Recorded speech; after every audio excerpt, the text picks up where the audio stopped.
vlog every damn day.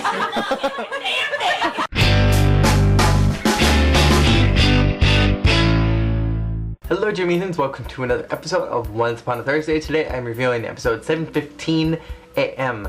This is one of those cool episodes where everything that was in the flashbacks and what was going on in Storybrooke was coinciding with each other, and it made me very happy because I feel like this episode accomplished a lot in storytelling, and we finally got a nice episode where we got a lot from Snow White and the prince, and we got a lot of Mary Margaret and David, and we got to see a lot of those crossing over into each other. We got to find out who a little bit more of this mysterious man is that just popped into town. He is a guy that carries around this box with him that was kind of suspicious, and Regina and Emma were both thinking that he was up to something. Turns out he just has a typewriter in his box, and he says that he's a writer and he's gone there before to get inspiration and he's coming back. So I am under the assumption that he has probably lived on the outskirts for all these years, and Regina just has no idea who he is, not she, because Regina is not as smart as she thinks she is. I had this little inside joke with myself that he is the embodiment of Walt Disney in Storybrooke, and that's why he carries a typewriter with him, because he's trying to get inspiration for his story characters in the movies.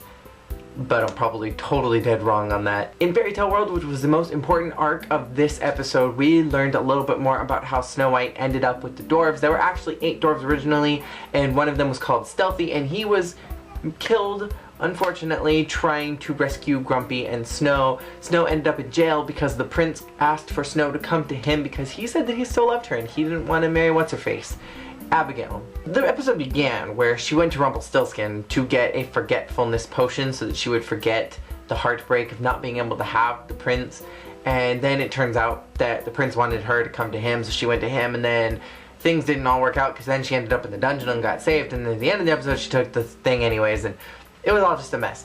And it was really sad because the prince left Abigail at the altar and went to go find Snow White, but she had drank the potion and forgot about him. So that's upsetting.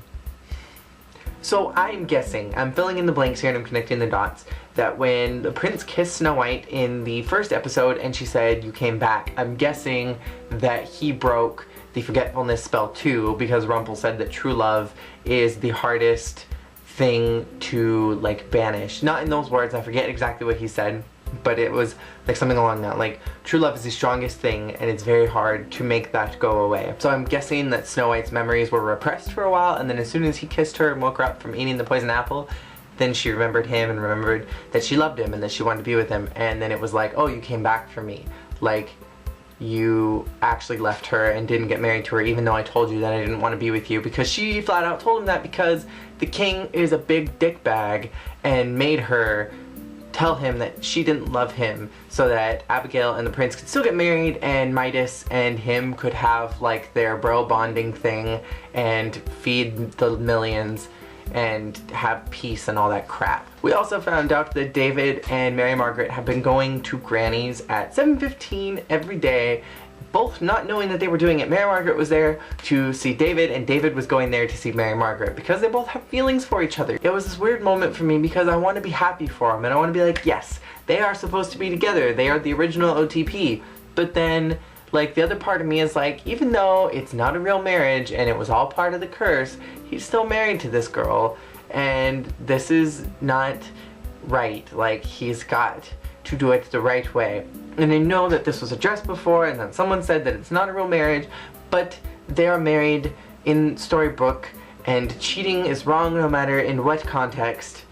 That is the end of the argument. At the very end of the episode, Mary Margaret and David were swapping spit, and it turns out that Regina was right behind them in the car watching them, and she looked pissed. So I'm guessing that the next episode is going to involve Regina doing something bad to Mary Margaret, and I'm guessing that the next episode is going to be the poison apple for Snow White. That I'm just filling in the blanks, and I'm guessing that Regina's going to do something to get Mary Margaret in trouble. And my only assumption is that she's going to do something to like break the law and frame it on Mary Margaret so that Emma has to arrest her. Like, I'm putting this together and I think that is what's gonna happen, because it seems like any time that Regina wants something to happen in the town, she has Emma do it for her.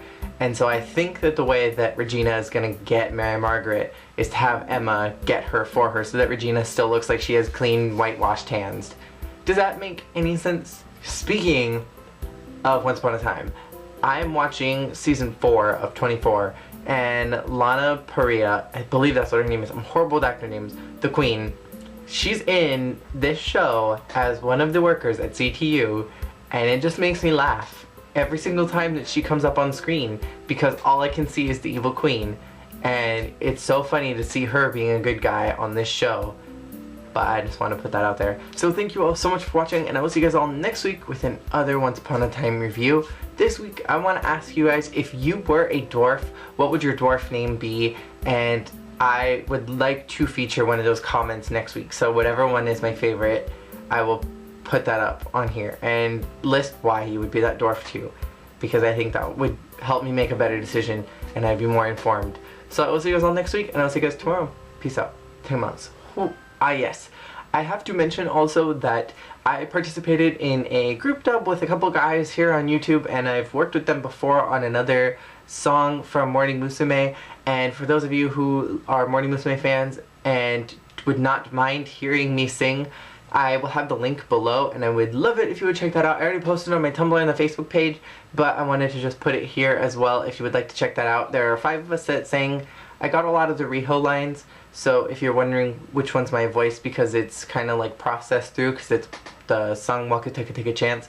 So in case you were wondering who I am, I got a lot of those lines. But I would love it if you would check it out. And check out the group. I think we're going to be doing more songs in the future. I'm not really sure. I'm not in charge of it. I'm just kind of going along for the ride. So I wanted to like throw that out for your awareness.